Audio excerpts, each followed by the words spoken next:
नमस्कार साथियों।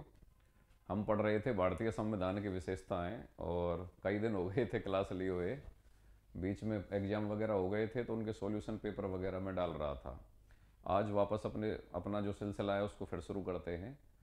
और लास्ट क्लास जो अपनी हुई थी उसमें हम भारतीय संविधान की विशेषताओं में संघात्मक शासन प्रणाली के बारे में पढ़ चुके थे।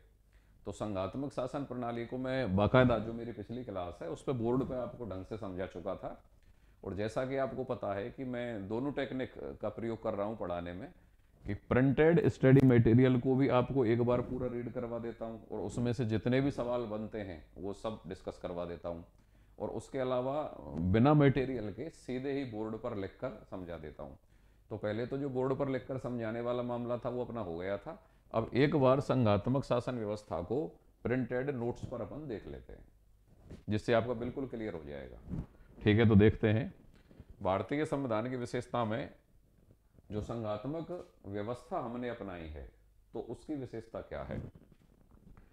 एकात्मक लक्षणों सहित संघात्मक व्यवस्था। तो कैसी संघात्मक व्यवस्था है भाई? क्या अमेरिका किसी तरह शुद्ध संघात्मक व्यवस्था अपनाई है? नहीं। एकात्मक लक्षणों सहित संघात्मक व्यवस्था या एकात्मकता की ओर झुकाव के साथ संघात्मक व्यवस्था। देखें यहां पे, एकात्मक लक्षणों सहित संघात्मक व्यवस्था। कि व्यवस्था तो संघात्मक है लेकिन कैसी है? एकात्मक लक्षणों सहित है, मतलब एकात्मकता का और संघात्मकता का दोनों का लक्षण पाया जाता है। फिर ओब्लिक डाल के क्या लिखा हुआ है? एकात्मकता की ओर झुकाव के साथ संघात्मक व्यवस्था। कि ऐसी संघात्मक व्यवस्था है जिसमें एकात्मकता की ओर झुकाव है। एकात्मकता का मतलब होता है केंद्र की ओर झुकाव। अगर कोई लाइन ये कह रही है कि एकात्मकता की ओर झुकाव है तो इसका मतलब है कि केंद्र की ओर झुकाव या केंद्र को मजबूत बनाते हुए संघात्मक व्यवस्था, ये हमने भारत में अपनाई है। शुद्ध संघात्मक व्यवस्था अमेरिका में पाई जाती है, या दुनिया में संघात्मक व्यवस्था का सर्वश्रेष्ठ उदाहरण अमेरिका में पाया जाता है। लेकिन भारत ने अपनी संघात्मक व्यवस्था अपने राष्ट्रीय हितों को ध्यान में रखते हुए अमेरिका से नहीं लेकर, कहां से लिए? कनाडा से लिए। कनाडा में केंद्र को मजबूत बनाते हुए संघात्मक व्यवस्था है। ऐसे ही भारत के राष्ट्रीय हितों की आवश्यकता थी तो हमने कनाडा से हमारी संघात्मक व्यवस्था ली है, जो कि केंद्र की ओर झुकाव के साथ संघात्मक है या एकात्मकता की ओर झुकाव के साथ संघात्मक है। तो इसमें आगे पढ़ते हैं। यद्यपि भारत में क्षेत्रीय भाषाई विविधताओं तथा देश के बड़े आकार के, वापस गौर करें, जिस देश के अंतर्गत क्षेत्रीय विविधताएं होंगी, भाषाई विविधता होगी, आकार बड़ा होगा, जनसंख्या बड़ी होगी, वहां पे संघात्मक शासन व्यवस्था अपनाया जाना श्रेष्ठ होता है। जिस देश का आकार छोटा होगा, जनसंख्या कम होगी, सांस्कृतिक एकीकरण या सांस्कृतिक समरूपता पाई जाएगी, मतलब सांस्कृतिक विभिन्नता नहीं पाई जाएगी। आकार छोटा, जनसंख्या कम, सांस्कृतिक समरूपता, ऐसे देशों में एकात्मक शासन व्यवस्था आदर्श रूप हो सकती है। लेकिन जिनका आकार बड़ा, जनसंख्या ज़्यादा बड़ी, सांस्कृतिक विभिन्नता ज़्यादा पाई जाएगी, भाषाई विविधता ज़्यादा पाई जाएगी, जैसे कि भारत, जैसे कि अमेरिका, तो वहाँ पे श्रेष्ठ शासन व्यवस्था संघात्मक होती है। तो भारत ने, वापस गौर करें, यद्यपि भारत में क्षेत्रीय भाषाई विविधताओं, तो क्षेत्र की विविधता बहुत है, कितनी प्रकार की भाषाएं, कितने प्रकार की क्षेत्रीय संस्कृतियां, विविधताओं तथा देश के बड़े आकार के कारण, भारत का आकार भी बड़ा है, आकार के कारण संघात्मक व्यवस्था को अपनाया गया है। तो भारत ने अपनी संघात्मक व्यवस्था क्यों अपनाई है? क्यों? भारत का क्षेत्रफल बड़ा है, भारत की जनसंख्या ज्यादा है, भारत में भाषाई और सांस्कृतिक विभिन्नताएं भी ज्यादा हैं, तो इसलिए जरूरी हो गया संघात्मक शासन व्यवस्था को अपनाना। इसलिए तो हमने संघात्मक शासन व्यवस्था अपनाई है, वो अपनाया गया है। लेकिन भारत में अपनी संघात्मक व्यवस्था अमेरिका की सर्वश्रेष्ठ संघात्मक व्यवस्था से ग्रहण नहीं की है, जैसा कि आपको भी बताया गया है। भारत ने अपनी संघात्मक व्यवस्था देश की जरूरतों के हिसाब से, किसके हिसाब से? देश की जरूरतों के हिसाब से। कहां से ग्रहण की है भाई? कनाडा से ग्रहण की है। कनाडा में क्या खास बात थी? जिसमें एकात्मकता या केंद्र की झुकाव रखते हुए, एकात्मकता या केंद्र की ओर झुकाव रखते हुए संघात्मक व्यवस्था को अपनाया गया है।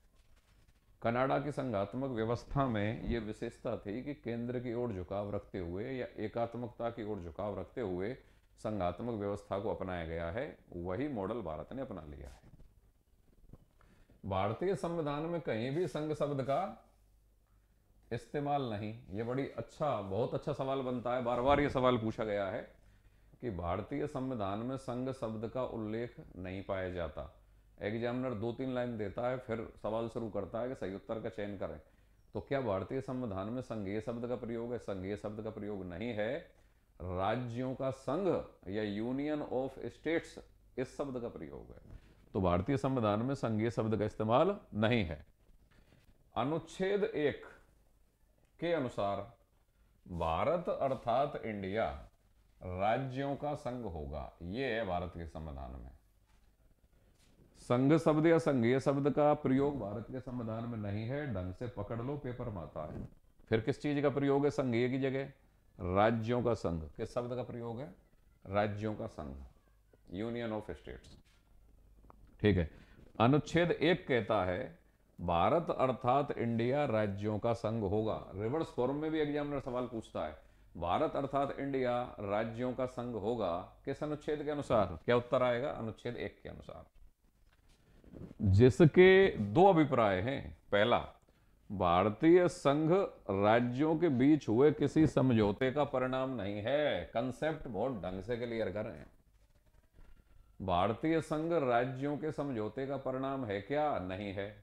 भारत के राज्यों ने मिलकर कोई ऐसा समझौता किया था क्या कि हम मिलकर संघ का निर्माण कर लेते हैं? ऐसा बिल्कुल नहीं हुआ है। जैसा कि अमेरिका में हुआ है, ऐसा भारत में नहीं हुआ है कि यहां का संघ राज्यों के समझौते का परिणाम नहीं है। राज्यों के समझौते का परिणाम है क्या? नहीं। दूसरा, किसी राज्य को संघ से अलग होने के अधिकार नहीं है। यह बहुत अच्छी बात है भाई। संघ से अलग होने का अधिकार है कि राज्यों को? नहीं है। ना तो संघ का निर्माण राज्यों के आपसी समझौते से हुआ है, नहीं हुआ, और ना ही राज्यों को संघ से अलग होने का अधिकार है। ठीक है। लेकिन केंद्र अगर चाहे तो संविधान संशोधन करके राज्यों के आकार में, सीमा में, नामों में परिवर्तन कर सकता है। बिल्कुल कर सकता है। तो इसका मतलब राज्य कैसे हैं? विनाशी हैं कि अविनाशी हैं?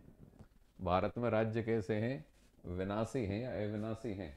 राज्य हैं विनाशी। विनाश मतलब जिनका विनाश किया जा सकता है, जिनके आकार आकृति में परिवर्तन किया जा सकता है, जिनका नाम परिवर्तित किया जा सकता है। तो राज्य तो है विनाशी, लेकिन संघ कैसा है? अविनाशी। तो भारत को क्या कहा जा सकता है? विनाशी राज्यों का अविनाशी संघ। यहां पर गौर करिए।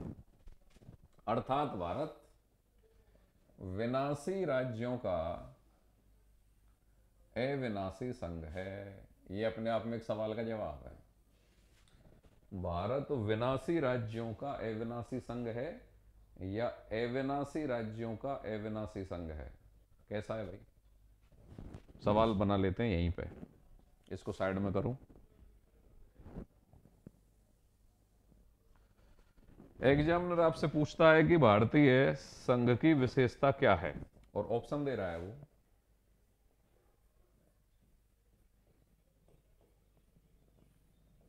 विनाशी राज्यों का अविनाशी संघ। विनाशी राज्यों का अविनाशी संघ। एक शब्द तो ये दे दिया उसने, एक ऑप्शन तो। दूसरा,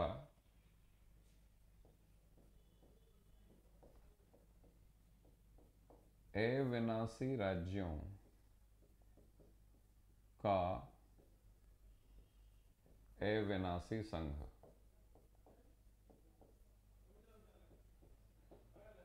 ठीक है भाई। एक ऑप्शन ये हो गया, मतलब एक ऑप्शन ये दूसरा ऑप्शन। तीसरा लिखिए, अविनाशी राज्यों का विनाशी संघ। चलो उन 3 ऑप्शन पे ही बात कर लेते हैं। चौथा भी बना सकता है, विनाशी राज्यों का विनाशी संघ। चलो चौथा भी कर लो भाई, पेपर में 4 ही आते हैं।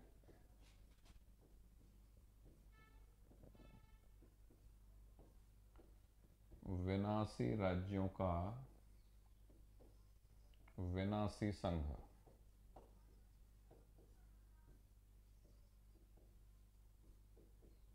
देखो सुनिए, जब कभी भी ये सवाल पेपर में आएगा या पास्ट में आया हुआ सवाल है कि भारतीय संघात्मक शासन व्यवस्था की विशेषता क्या है या भारतीय संघ की विशेषता क्या है, तो आप इतना जान लीजिए कि भारत में संघ अविनाशी है, संघ का विनाश नहीं होगा। मतलब संघ क्या है? अविनाशी है। जबकि राज्य क्या है?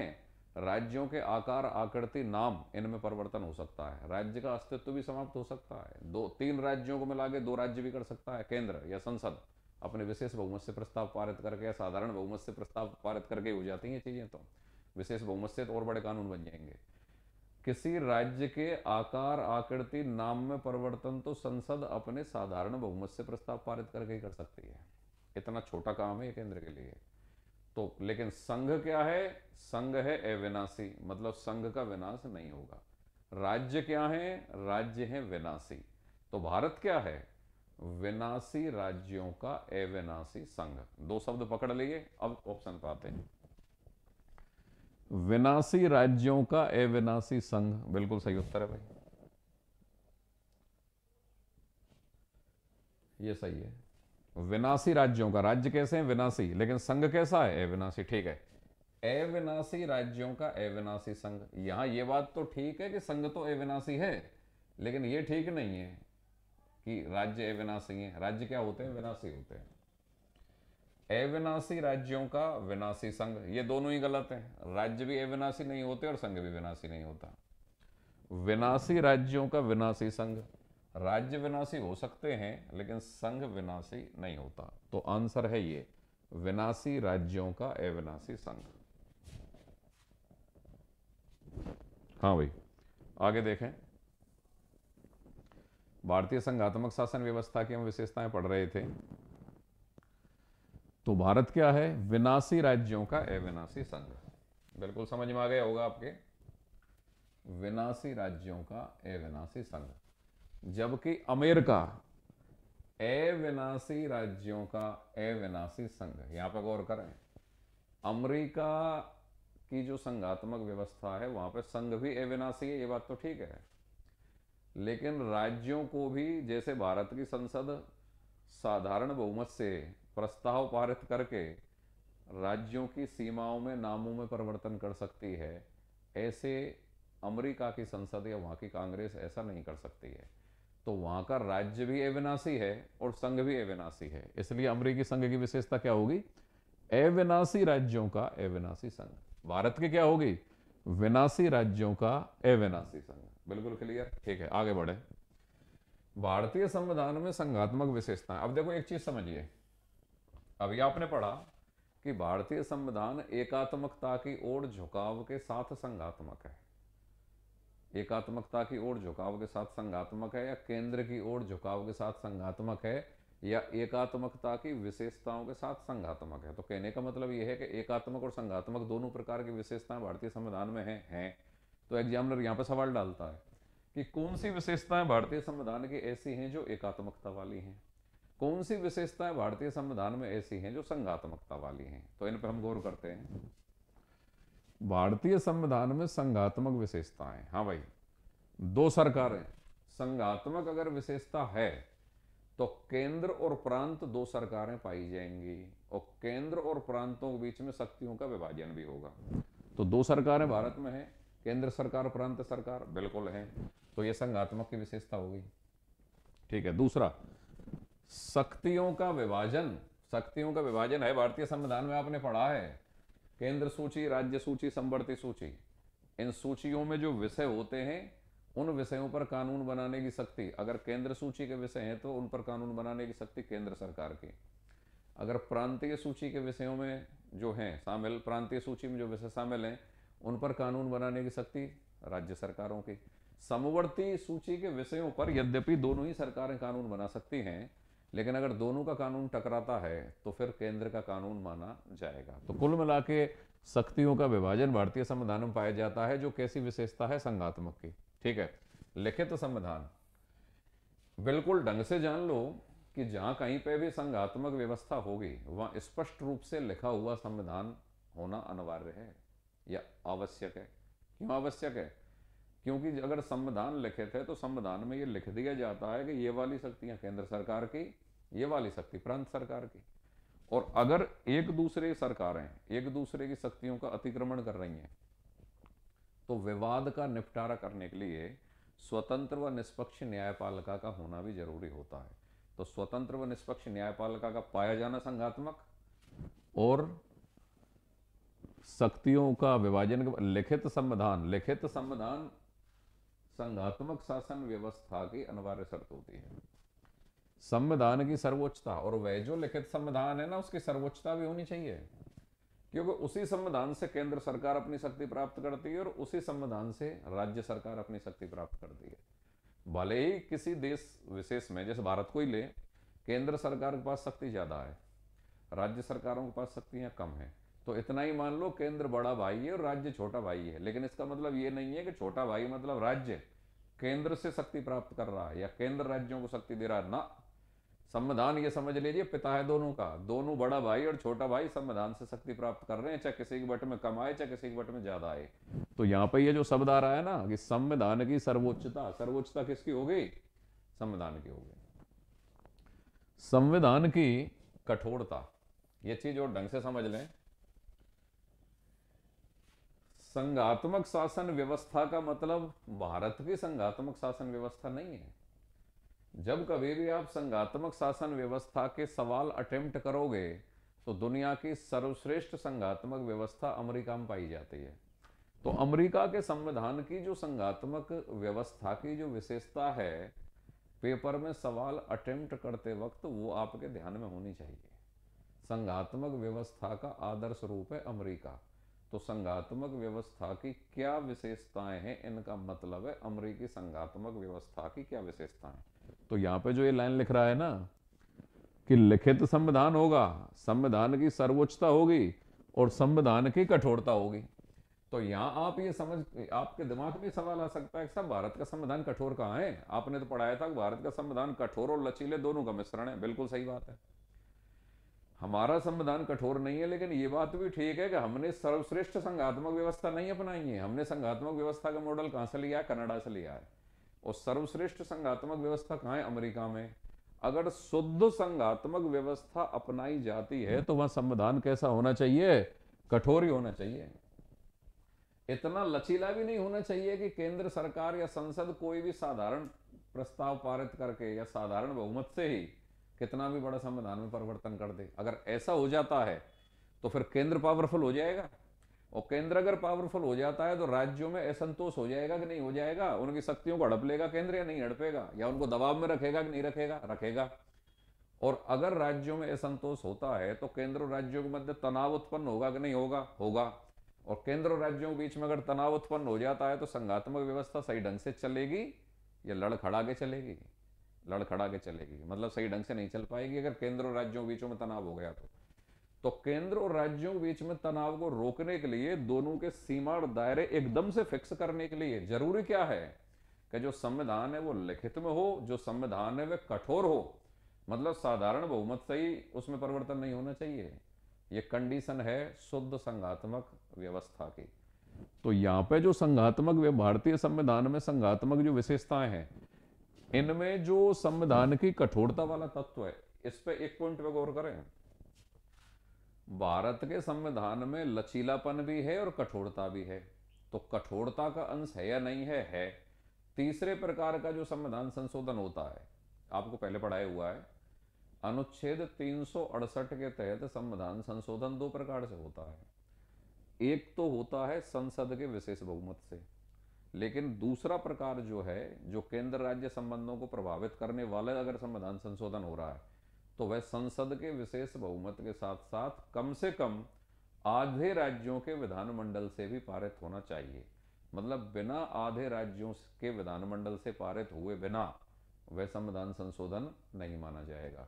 तो ये अपने आप में कठोरता का अंश है, जो कि भारत के संविधान में यद्यपि पूरा का पूरा कठोरता का अंश नहीं पाया जाता, लेकिन कुछ हद तक पाया जाता है।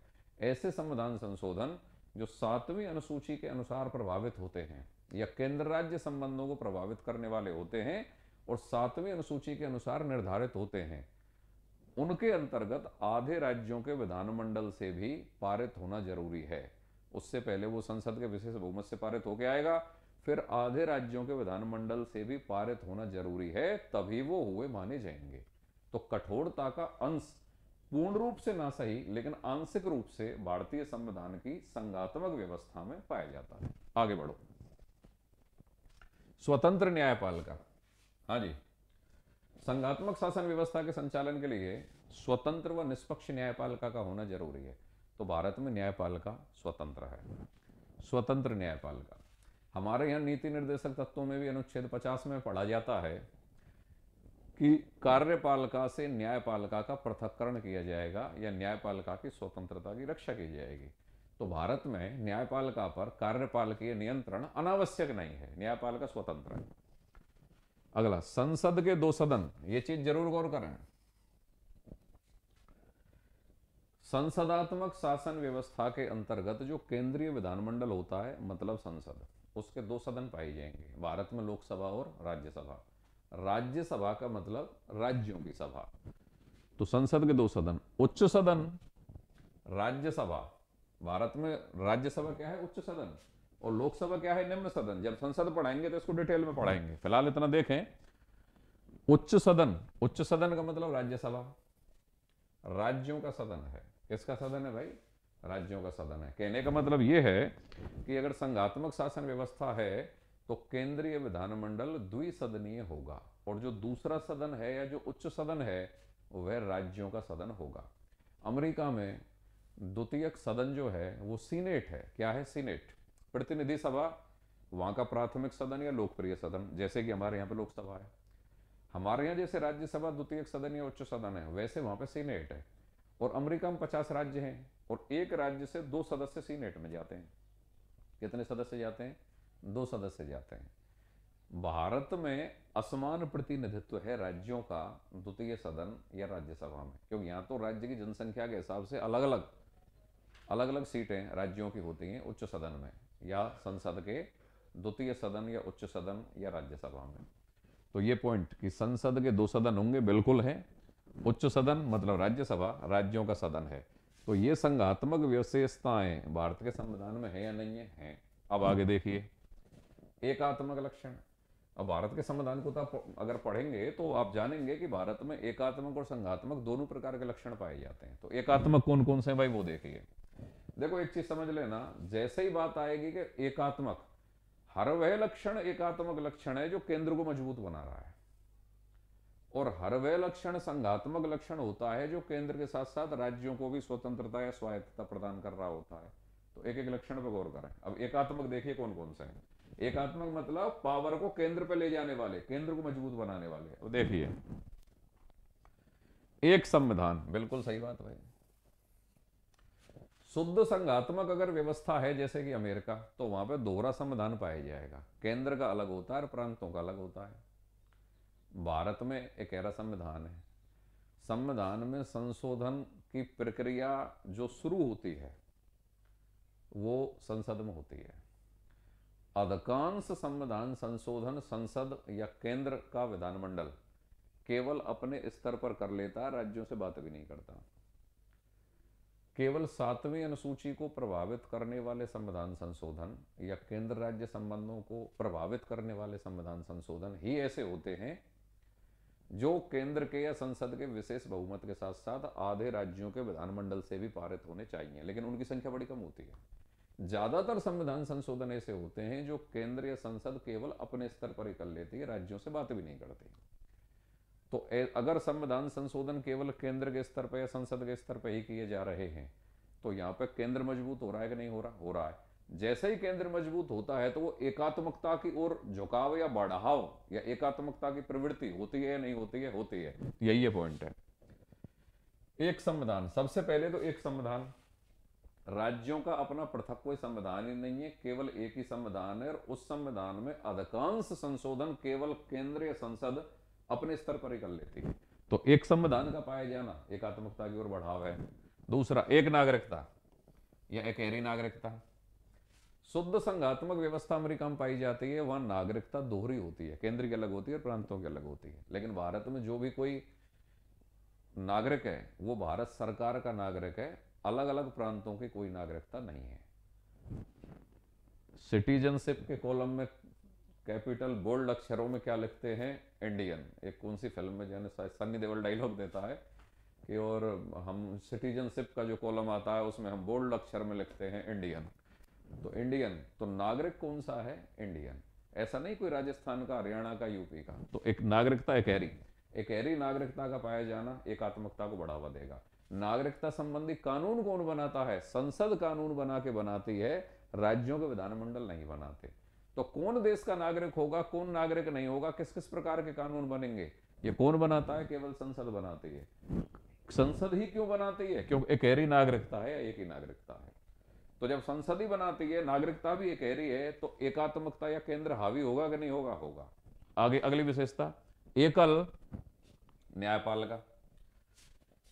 हाँ जी, भारत के संविधान की जब आप विशेषताएं पढ़ेंगे तो उनमें यह पढ़ेंगे कि यहाँ पे एकहरी न्यायपालिका पाई जाती है।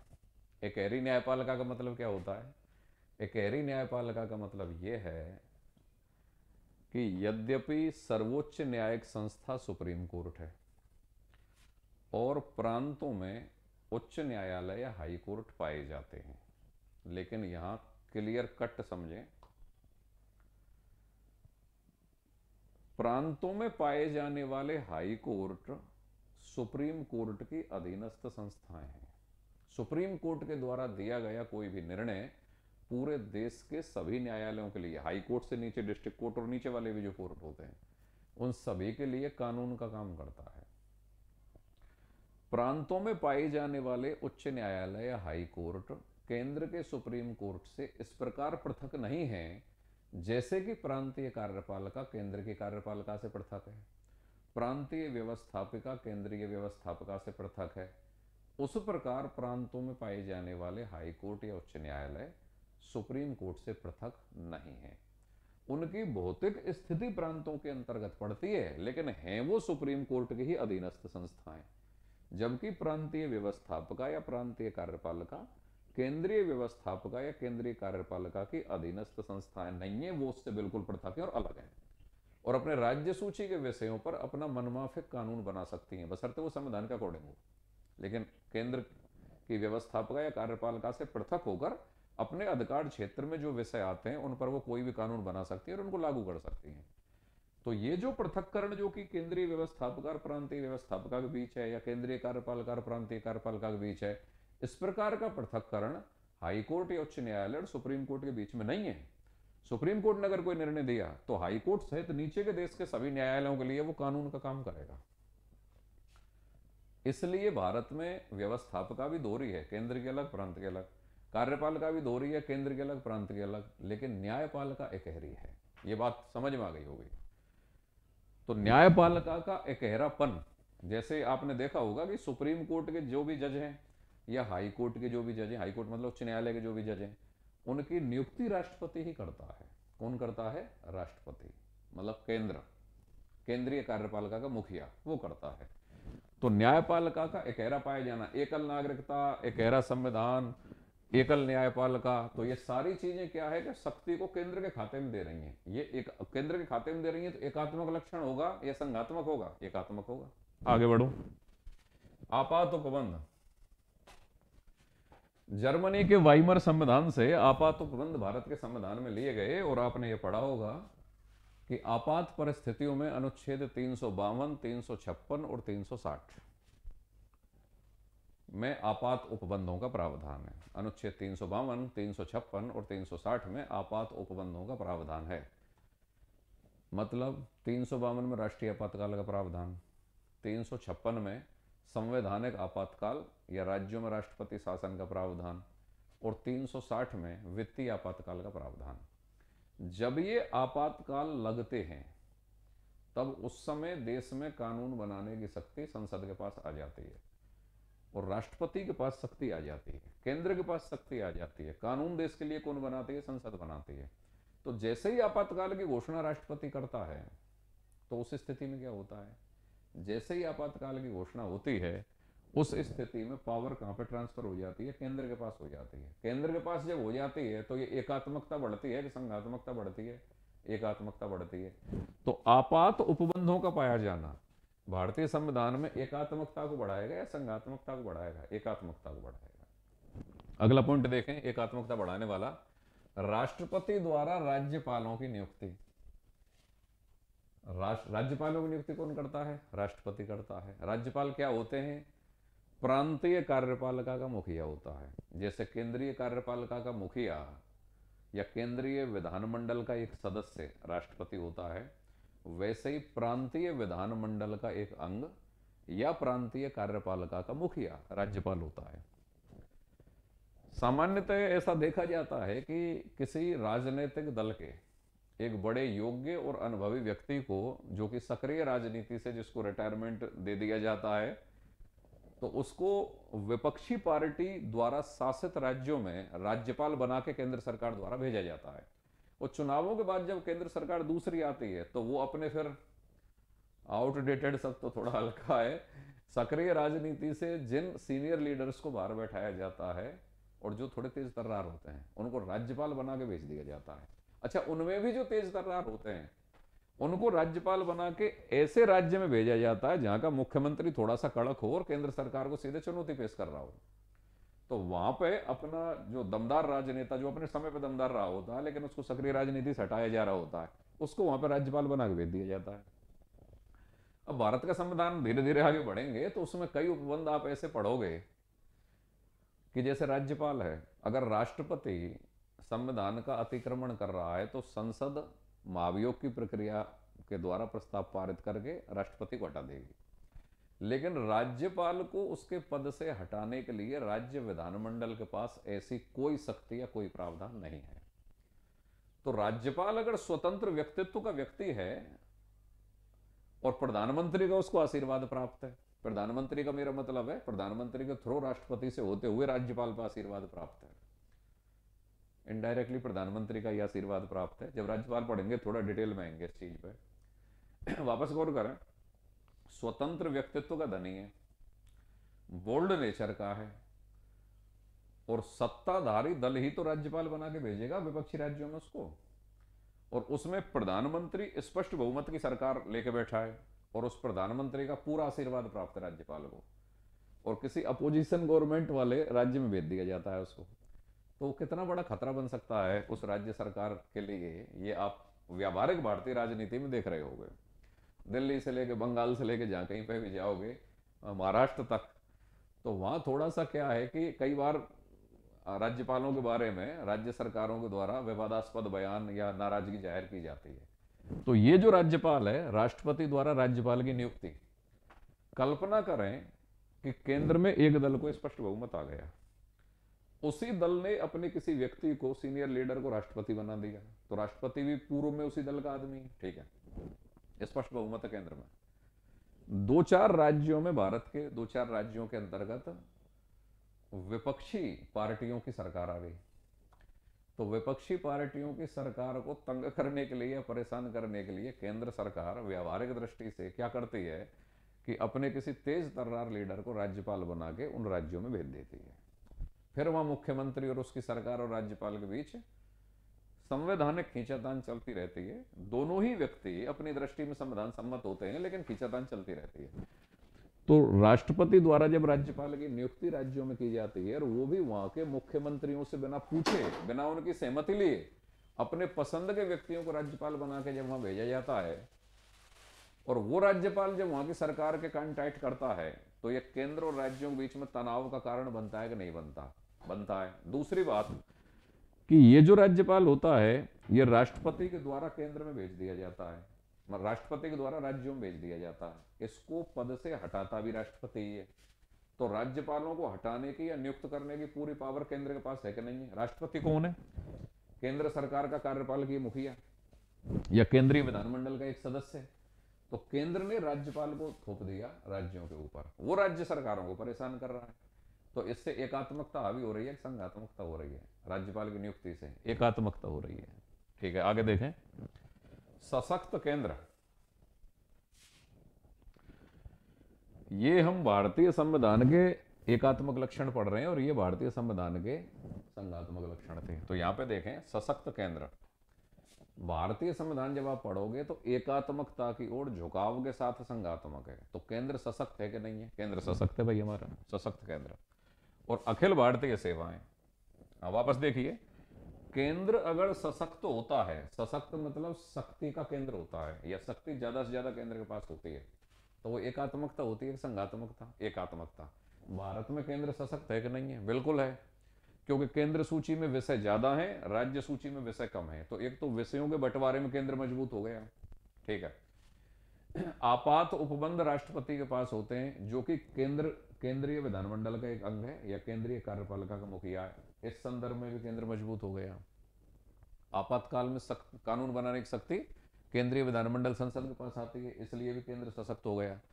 तो अगर केंद्र सशक्त है तो एकात्मकता बढ़ती है कि नहीं बढ़ती है? बढ़ती है। आगे देखें, अखिल भारतीय सेवाएं। अखिल भारतीय सेवाएं भारतीय संविधान में आईएएस, आईपीएस और IFS. IAS Indian administrative services, collector जिसको आप आम बोलचाल में बोलते हो। IPS Indian police services, IPS SP सामान्य बोलचाल में बोलते हो। और आईएफएस में ये ढंग से ध्यान रखें, आईएफएस एक होता है इंडियन फॉरेन सर्विसेज, भारतीय विदेश सेवा। यद्यपि ये जो सेवा है ये भी आईएएस का एग्जाम से ही ये नौकरी लगती है, लेकिन ये जो अखिल भारतीय सेवा में जो आईएफएस है ये है इंडियन फॉरेस्ट सर्विसेज, भारतीय वन सेवा। तो अखिल भारतीय सेवा वाला जो आईएफएस है ये भारतीय विदेश सेवा या फॉरेन सर्विसेज नहीं है, फॉरेस्ट सर्विसेज है। ये ढंग से ध्यान रखें। अच्छा, अभी होती क्या है, अखिल भारतीय सेवाओं के जो ये अधिकारी होते हैं, राष्ट्र, इनको एक मिनट के लिए समझें, राज्य सरकार इनका ट्रांसफर कर सकती है, ठीक है भाई, एपीओ कर सकती है, सस्पेंड कर सकती है, लेकिन टर्मिनेट या बर्खास्त नहीं कर सकती, वो केंद्र ही कर सकता है। तो नियुक्ति पाते हैं केंद्र सरकार के द्वारा, नौकरी करते हैं राज्य सरकारों में, लेकिन बर्खास्त करने की या सेवा भंग करने की पावर राज्य सरकार के पास नहीं होकर केंद्र के पास ही होती है। तो अखिल भारतीय सेवाओं के अधिकारी अगर अपनी पावर्स का यूज लेने लगे हैं और बेलगाम हो जाएं, तो राज्य सरकार वैसे तो परेशान कई कारणों से किए जा सकते हैं, लेकिन उन्हें बर्खास्त नहीं कर सकती। बर्खास्त करने की पावर केंद्र के ही पास है। राजमन्नार समिति आई थी, तमिलनाडु सरकार ने उस समिति का गठन किया था केंद्र राज्य संबंधों के संबंध में अपनी रिपोर्ट देने के लिए। तो उस समिति की सिफारिश थी कि अखिल भारतीय सेवाओं को समाप्त कर दिया जाए, ये हमारे राज्यों में नहीं आने चाहिए, हमारे राज्य के अधिकारी ही शासन का, हमारे का संचालन आराम से, प्रशासन का संचालन आराम से कर लेंगे। तो अखिल भारतीय सेवाओं का पाया जाना केंद्र को मजबूत करता है, एकात्मकता को मजबूत करता है। तो ये जो आपके सामने दोनों प्रकार के सवाल है कि भारतीय संविधान में संघात्मक विशेषताएं कौन कौन सी और भारतीय संविधान में एकात्मक लक्षण कौन कौन से, ये बड़ा हिट सवाल है। एग्जामिनर कभी भी ये सवाल पूछ लेता है कि निम्नलिखित में से एकात्मक, भारतीय संविधान में एकात्मक लक्षण कौन सा है या नहीं है, संघात्मक लक्षण कौन सा है या नहीं है। तो ये दोनों क्लास जो मैंने पिछली क्लास ली थी उसमें भी संघात्मक व्यवस्था को मैंने ढंग से समझाया था और अब मैंने नोट्स के द्वारा समझा दिया है। तो दोनों वीडियो एक साथ देख के, दोनों क्लास एक साथ देख के आप अपनी तैयारी करें। अगली विशेषता देखते हैं। अब विभिन्न विद्वानों के विचार क्या है भारत की संघात्मक व्यवस्था के बारे में, ये फैक्टें रटने पड़ेंगे। केसी वियर क्या कह रहा है, ये बिल्कुल ढंग से पकड़ लेना भाई। भारत को अर्धसंघ, बहुत बड़ा सवाल है। क्वेसी फेडरलिज्म, केसी वियर कहता है कि भारत एक अर्धसंघ है। देखिए सुनिए, अब भारत के संविधान में एकात्मक और संघात्मक दोनों प्रकार के लक्षण पाए जा रहे हैं, तो दुनिया के अलग अलग विद्वानों ने इनके बारे में अलग अलग टर्म का प्रयोग किया है। मतलब विवाद हो गया कि कोई तो कहता है भारत का संविधान संघात्मक है, कोई कहता है एकात्मक है, कोई कहता है अर्धसंघात्मक है, कोई कहता है सौदेबाजी वाला संघात्मक है, कोई कहता है सहकारी या सहयोगी संघवाद है। तो अलग अलग विद्वानों ने अलग अलग टर्म का प्रयोग किया है, अलग अलग नाम दिया है और वो पेपर में आती है। तो यहां पे गौर करें, भारत का संविधान संघात्मक है अथवा नहीं है, इस विवाद को जन्म देने वाला पहला व्यक्ति ये केसीवीयर था। तो पहला सवाल तो यही हो गया, भारत का संविधान संघात्मक है अथवा नहीं है, इस विवाद को जन्म देने वाला व्यक्ति कौन था? केसीवीयर। तो केसीवीयर क्या कहता है कि भाई साहब भारत अर्धसंघ है, और केसीवीयर तो यहां तक भी कहता है, अभी शायद आगे कोटेशन आ जाए, नहीं यहीं पर गौर करें, कि भारत का संविधान मूलतः एकात्मक है जिसमें संघात्मक विशेषताएं नाम मात्र की हैं। केसीवीयर तो यूं कह रहा है भाई तुम संघात्मक संघात्मक क्यों कह रहे हो, एकात्मक संविधान है ये, तो सारी शक्ति केंद्र के पास है, और अगर तुमको ज्यादा ही संघात्मक कहना है तो अर्धसंघ कह लो ज्यादा से ज्यादा। तो यहीं पे एग्जामिनर सवाल डालता है कि अर्धसंघ भारत को किसने कहा? केसीवीयर ने। भारत का संविधान संघात्मक है एकात्मक है, इस विवाद को जन्म देने वाला पहला व्यक्ति कौन था? केसीवीयर। एक कोटेशन और आ जाएगी, भारत का संविधान मूलतः एकात्मक है, इसमें संघात्मक विशेषताएं नाम मात्र की हैं। ये किसने कहा है? केसीवीयर ने। फिर है साहब मॉरिस जोन्स। मॉरिस जोन्स क्या कहते हैं भाई भारत को? सौदेबाजी वाला संघ, बार्गेनिंग फेडरलिज्म पाया जाता है भारत में, सौदेबाजी वाला संघ। भारतीय शासन और राजनीति का, या व्यावहारिक दृष्टि से भारतीय शासन और राजनीति का अध्ययन जिन विदेशी विद्वानों ने किया है उनमें मॉरिस जोन्स भी अपने आप में एक है। चतुर्थ आम चुनाव 1967 के बाद जब पहली बार गैर कांग्रेसी सरकारें 8 प्रांतों में भारत में बनी, प्रांतों में बनी गैर कांग्रेसी सरकार, मतलब प्रांतों में कांग्रेस का वर्चस्व टूटा चतुर्थ आम चुनाव 1967 में, और क्षेत्रीय दलों का उत्थान भी होने लग गया था। तो मॉरिस जोन्स जैसे व्यक्ति इस प्रवृत्ति के कारण भारतीय संघ को सौदेबाजी वाला संघ बोलने लगे। उनका यह अनुमान था कि भविष्य में ये जो क्षेत्रीय दल हैं इनका आकार बढ़ता चला जाएगा और राज्यों में इनका प्रभुत्व स्थापित हो जाएगा, और बड़े जो राष्ट्रीय दल हैं उनका आकार वर्तमान की तुलना में कुछ कम हो जाएगा। तो बड़े राष्ट्रीय दल क्षेत्रीय दलों के साथ बार्गेनिंग की स्थिति में आएंगे, सौदेबाजी की स्थिति में आएंगे, और सामान्यतः भारतीय शासन व्यवस्था में, शासन और राजनीति में व्यावहारिक दृष्टि से यह देखा जाता है कि प्रांतों में कुछ क्षेत्रीय दल होते हैं, वो केंद्र के बड़े राष्ट्रीय दल से बार्गेनिंग या सौदेबाजी करते हैं कि केंद्र में तो तुम अपनी सरकार बना लो, अपना प्रधानमंत्री बना लो, लेकिन राज्य में मुख्यमंत्री हमारा होगा। और जब तक ये सौदेबाजी चलती रहती है, जब तक केंद्र और प्रांत में उनकी आपस में सरकारें चलती रहती हैं, हालांकि प्लस माइनस दोनों ही राजनीतिक दल कर रहे होते हैं कि ये कितना काम का है हमारा केंद्र में, ये कितना काम का है हमारा राज्य में, और जब उनको लग जाता है नहीं हल्का है मामला, ज्यादा जम नहीं रहा है, तो 2 मिनट में गठबंधन तोड़ के दूसरे के साथ चले जाते हैं। तो ये सौदेबाजी की कल्पना जो कि मॉरिस जोन्स ने की, अब हम हमारी जवान से सौदेबाजी वाले संघ को हमारे संघ के लिए प्रयोग में नहीं ले सकते हैं। हम तो सहकारी या सहयोगी संघवाद शब्द का प्रयोग करेंगे कि केंद्र और राज्य एक दूसरे का सहयोग करते हुए व्यवस्था आगे बढ़ रही है, लेकिन सौदेबाजी की प्रवृत्ति कहीं ना कहीं भारतीय शासन और राजनीति के अंतर्गत या केंद्र राज्य संबंधों में परिलक्षित तो है। ज्यादा डिबेट में नहीं जाके, चूंकि परीक्षाएं हमको ऑब्जेक्टिव टाइप की पास करनी है एवं वाली, तो एक टप्पे की बात याद करो। हाँ, अगर डिस्क्रिप्टिव टाइप का एग्जाम आप दे रहे हैं जैसे आईएएस मेंस या आरएएस मेंस, तो वहां आपको फिर डेप्थ में कंसेप्ट होना चाहिए, और जब आप एवं वाले पेपर दे रहे हैं तो फिर आपको सीधे सवाल जाएगा कि सौदेबाजी वाला संघ भारतीय संघात्मक व्यवस्था को किसने कहा? Morris Jones. ठीक है, ग्रेनवेल ऑस्टिन क्या कह रहे हैं? सहकारी संघवाद, कोऑपरेटिव फेडरलिज्म। सहकारी संघवाद का मतलब क्या है? ग्रेनवेल ऑस्टिन ने कहा है कि भारत का संघात्मक व्यवस्था ऑस्ट्रेलिया की इसी तरह सहकारी या सहयोगी संघवाद है। यहां पे गौर करें, सहकारी शब्द का प्रयोग हो सकता है और सहयोगी संघवाद का प्रयोग हो सकता है। सहकारी संघवाद या सहयोगी संघवाद, इसका मतलब क्या है? इसका मतलब यह है कि केंद्र और राज्य सरकारें एक दूसरे का सहयोग करते हुए अपनी संघात्मक व्यवस्था का संचालन करती हैं। देश की संघात्मक व्यवस्था का संचालन केंद्र व राज्य सरकारें एक दूसरे का सहयोग करते हुए करती हैं। तो भारतीय संघात्मक व्यवस्था को सहकारी संघवाद किसने कहा? ग्रेनवेल ऑस्टिन ने।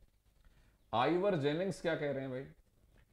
केंद्रीकरण प्रवृत्ति वाला संघवाद, कि ऐसा संघवाद जिसमें केंद्रीकरण की प्रवृत्ति है, केंद्रीकरण हावी है, एकात्मकता हावी है, है संघवाद, मतलब ऐसी संघात्मक व्यवस्था जिसमें केंद्रीकरण की प्रवृत्ति हावी है। तो ये सीधे टर्म पकड़ो और आदमी पकड़ लो, आइवर जेनिंग्स। डॉक्टर अंबेडकर क्या कह रहे हैं? संविधान को संघात्मक के तंग ढांचे में नहीं ढाला गया है। भाई डॉक्टर अंबेडकर ने भी स्वीकार किया कि हमने हमारे राष्ट्रीय हितों के अनुसार और देश की आवश्यकता या जरूरतों के अनुसार हमारी संघात्मक व्यवस्था को अपनाया है। हमने संघात्मकता के एक कठोर या तंग ढांचे में हमारी संघात्मक व्यवस्था को नहीं ढाला है, हमारे देश की जरूरतों के हिसाब से हमने संघात्मक व्यवस्था को अपनाया है। डॉक्टर अंबेडकर यह कहना चाह रहे हैं। डीडी बसु संविधान के बहुत बड़े विद्वान है भाई। डीडी बसु की पुस्तक भारतीय संविधान की सिविल सर्विसेज विद्यार्थियों की कभी किसी समय पहली पसंदीदा पुस्तक हुआ करती थी। अब तो खैर बहुत सारी अच्छी अच्छी पुस्तकें आ गई हैं। मैं ये नहीं कहूँगा कि कौन अच्छा लिखता है कौन अच्छा नहीं लिखता है, लेकिन डीडी बसु का नाम बड़े सम्मान के साथ लिया जाता है। तो डीडी बसु क्या कह रहे हैं? भारतीय संविधान संघात्मक व एकात्मक का मिश्रण है। ठीक है, एक सिंपल कोटेशन डीडी बसु ने दे दी कि भाई संघात्मक व एकात्मक का मिश्रण कौन मान रहे हैं? डीडी बसु। तो ये जो जितने भी लोगों ने ये कथन दिए हैं और उन्होंने क्या कहा है ये पकड़ लेना, आप पेपर में बिल्कुल सवाल आते हैं। अब आगे देखें। एसआर बोम्मईवाद आया था 1994 में। उसमें सर्वोच्च न्यायालय ने कहा कि संघवाद संविधान का मूल ढांचा है। बिल्कुल सवाल बन गया। संविधान के मूल ढांचे में निम्नलिखित में से क्या शामिल है और क्या शामिल नहीं है? एक बहुत लंबी लिस्ट है संविधान के मूल ढांचे में आए हुए शब्दों की। तो पहला सवाल तो यही है कि संविधान के मूल ढांचे की अवधारणा का प्रतिपादन किस में हुआ? केशवानंद भारतीवाद 1973 में हुआ। ठीक है, अब संविधान के मूल ढांचे में क्या आता है और क्या नहीं आता है, तो बहुत सारे शब्द हैं जिनको आपको पकड़ना है। जब हम वो चीज़ पढ़ाएंगे आगे तो वो लिस्ट भी बताएंगे आपको। लेकिन मान लो वहीं पे सवाल टिक जाए कि संघवाद या संघात्मक व्यवस्था भारतीय संविधान के मूल ढांचे में आता है, किस वाद में सुप्रीम कोर्ट ने यह निर्णय दिया? एक बड़ा अच्छा सवाल होगा। संघात्मक व्यवस्था भारतीय संविधान के मूल ढांचे का हिस्सा है, किस वाद में सुप्रीम कोर्ट ने निर्णय दिया? तो उत्तर आएगा एसआर बोम्मईवाद। और एसआर बोम्मईवाद 1994 में आया है भाई ये निर्णय सुप्रीम कोर्ट का, और ये बहुत बड़ा हिट सवाल है। एसआर बोम्मईवाद कई सवालों का जवाब है। टाइम टू टाइम ये आते रहेंगे। प्रस्तावना के बारे में भी ये है, राज्यों में राष्ट्रपति शासन के बारे में भी एसआर बोम्मईवाद आता है। यहाँ पे भी एसआर बोम्मईवाद है कि संघवाद संविधान के मूल ढांचे का भाग है। किस वाद में सुप्रीम कोर्ट ने निर्णय दिया? एसआर बोम्मईवाद 1994। ठीक है, भारतीय संविधान संघात्मक है अथवा नहीं, इस विवाद को जन्म देने वाला केसी वियर। जन्म देने वाला विद्वान कौन है भाई? केसी वियर। ये अभी हम बात कर चुके हैं। केसी वियर के अनुसार ये आ गई वही कोटेशन जो मैं कह रहा था कि इन नोट्स में पता नहीं है कि नहीं है, लेकिन सब कुछ लिख दिया है इसमें। इंडिया का बेस्ट स्टडी मटेरियल लिख दिया है। केसी वियर के अनुसार भारत का संविधान मूलतः कैसा है? एकात्मक है, जिसमें संघीय विशेषताएं नाम मात्र की हैं। अर्थात भारत के संविधान को अधिक से अधिक क्या कहा जा सकता है? अर्धसंघात्मक कहा जा सकता है। केसी वियर पे 3 सवाल है। भारत का संविधान संघात्मक है अथवा नहीं, इस विवाद को जन्म देने वाला विदेशी विद्वान कौन है? केसी वियर। भारतीय संविधान को अर्धसंघात्मक किसने कहा है? केसी वियर ने। भारतीय संविधान मूलतः एकात्मक है, इसमें संघात्मक विशेषता है नाम मात्र की हैं। ये कथन किसका है? केसी वियर का। 3 सवाल। अब भाई हमारा व्यू क्या है वो देख लो, एक भारतीय नागरिक होने के नाते। लेकिन ये आलोचनाएं निराधार है बिल्कुल।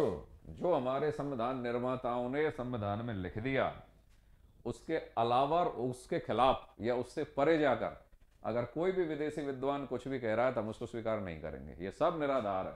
कोई सौदेबाजी कह रहा है, कोई अर्धसंघ कह रहा है, कोई कुछ कह रहा है, निराधार। तो फिर हम क्या चाह रहे हैं? ये आलोचनाएं निराधार हैं। भारत एक संघात्मक व्यवस्था वाला देश है। जब हमारे संविधान निर्माताओं ने संविधान में भारत को राज्यों का संघ कह दिया तो हम संघ हैं, संघात्मक है, राज्यों का संघ। ठीक है, तो सौदेबाजी हमारे संविधान में नहीं लिखा, अर्धसंघ हमारे संविधान में नहीं लिखा, दुनिया कहती है कहती रहे, कोई दिक्कत नहीं है। ठीक है भाई, भारत एक संघात्मक व्यवस्था वाला देश है क्योंकि संघात्मक व्यवस्था की सभी महत्वपूर्ण विशेषता भारतीय संविधान में है। भाई संघात्मक व्यवस्था में 3 अनिवार्य विशेषताएं होती हैं। संविधान की सर्वोच्चता, केंद्र और प्रांतों के बीच में शक्तियों का विभाजन और स्वतंत्र और निष्पक्ष न्यायपालिका, ये तीनों अनिवार्य विशेषताएं भारत के संविधान में हैं। संविधान की सर्वोच्चता है, केंद्र और प्रांतों के बीच में शक्तियों का विभाजन है, स्वतंत्र और निष्पक्ष न्यायपालिका है, तो फिर हम संघात्मक हैं। अब फिर आगे क्या लिखा हुआ है? वो एक अलग बात है कि अपने देश की जरूरतों के हिसाब से हमने केंद्र को मजबूत बनाते हुए संघात्मक व्यवस्थाओं को अपनाया है। अपने देश की जरूरतों के हिसाब से केंद्र को मजबूत बनाते हुए संघात्मक व्यवस्था को अपनाया है। संघात्मक व्यवस्था क्यों अपनाई? क्यों? देश का आकार बड़ा है, जनसंख्या ज्यादा है, क्षेत्रीय विविधताएं ज्यादा हैं, भाषाई विविधताएं ज्यादा हैं। इन सब विशेषताओं के लिए संघात्मक व्यवस्था अपनाया जाना जरूरत है, ठीक है। लेकिन एकात्मकता या केंद्र को मजबूत करते हुए क्यों अपनाई? क्यों? भारत का यह ऐतिहासिक अनुभव रहा है कि जब जब भारत या जब जब केंद्र, दिल्ली या केंद्रीय सत्ता जब जब कमजोर हुई है, तब तब विदेशी दासता का शिकार रहा है। इस ऐतिहासिक कटु अनुभव के कारण हमारी ये जरूरत थी, या देश की जरूरत थी कि वो केंद्र को मजबूत बनाए। इसलिए हमने एकात्मकता प्रधान संघात्मक, मतलब केंद्र को मजबूत बनाते हुए संघात्मक अपनाया।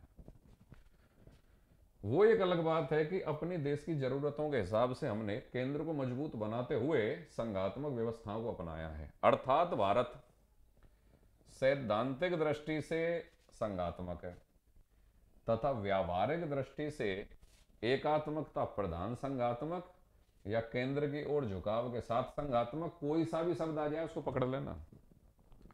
एकात्मकता प्रधान संघात्मक, एकात्मकता प्रधान मतलब केंद्र को मजबूत बनाते हुए, या केंद्र की ओर झुकाव के साथ संघात्मक, या केंद्राभिमुख। एक शब्द और है केंद्राभिमुख। केंद्राभिमुख का मतलब यह होता है केंद्र की ओर अभिमुख, या केंद्र की ओर उन्मुख, या केंद्र की ओर झुकाव रखता हुआ। केंद्राभिमुख संघवाद या एकात्मक व संघात्मक का मिश्रण है। दोबारा समझ लो, भारत का संघवाद सैद्धांतिक दृष्टि से तो संघवाद, व्यावहारिक दृष्टि से चार शब्द हैं। एकात्मकता की ओर झुकाव के साथ संघवाद, या केंद्र की ओर झुकाव के साथ संघवाद, या केंद्राभिमुख मतलब केंद्र की ओर उन्मुख, या केंद्र की ओर अभिमुख संघवाद, या एकात्मकता व संघात्मकता का मिश्रण है। ये तो हम स्वीकार कर लेंगे, लेकिन कोई हमको अर्धसंघ कहे, सौदेबाजी वाला संघ कहे, यह स्वीकार नहीं है। डॉक्टर अंबेडकर के अनुसार संविधान में अपनाई गई राजनीतिक प्रणाली समय व परिस्थितियों की आवश्यकता के अनुसार एकात्मक के साथ ही संघीय हो सकती है। यह बहुत बड़ी बात कही है डॉक्टर अंबेडकर ने। समय एवं परिस्थितियों के अनुसार संघात्मक भी हो सकती है, एकात्मक भी हो सकती है। जैसे आपात उपबंध है, अगर आपातकाल नहीं लगा हुआ है तो भारत संघात्मक दृष्टि से काम कर रहा है, लेकिन अगर आपातकाल की घोषणा हो जाती है तो वो पावर सीधे केंद्र के खाते में आ जाती है, तो फिर भारत एकात्मक हो जाता है। तो संविधान में अपनाई गई राजनीतिक प्रणाली समय एवं परिस्थितियों की आवश्यकता के अनुसार एकात्मक के साथ ही संघीय हो सकती है। किसने कहा ये? भारतीय संविधान के बारे में डॉक्टर अंबेडकर ने।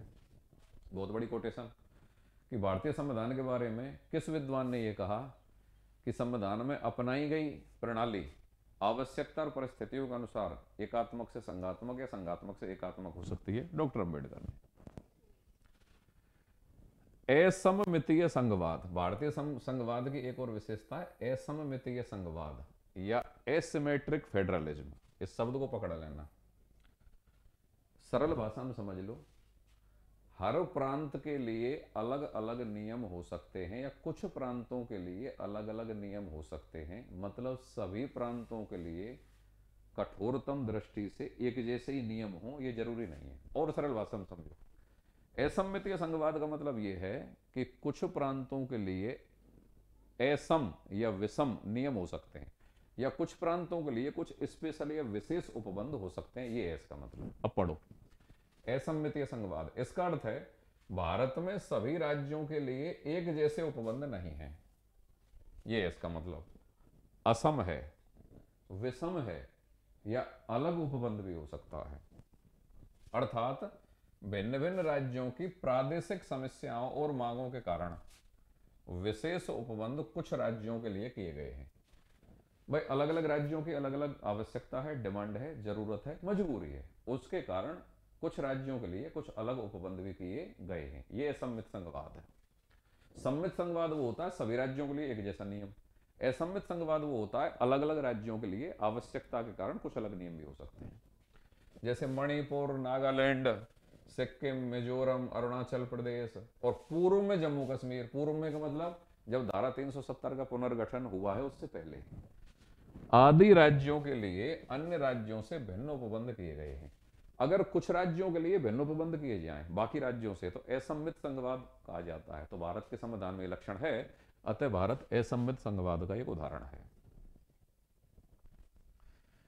अगली क्लास जाएगी आपकी आपातकालीन शक्तियों पे। आज के लिए बस इतना ही काफी है। हम पढ़ रहे थे भारतीय संविधान की विशेषताएं और उसमें आपने पढ़ा है भारत में संघात्मक शासन प्रणाली। अभी बिल्कुल जनरल इंट्रोडक्शन लिया है और जब संविधान आगे बढ़ेगा और उसमें जब हम संघात्मक शासन प्रणाली और केंद्र राज्य संबंध पढ़ेंगे तो ये कई दिन जाएगा ये टॉपिक और बहुत डेप्थ में पढ़ेंगे।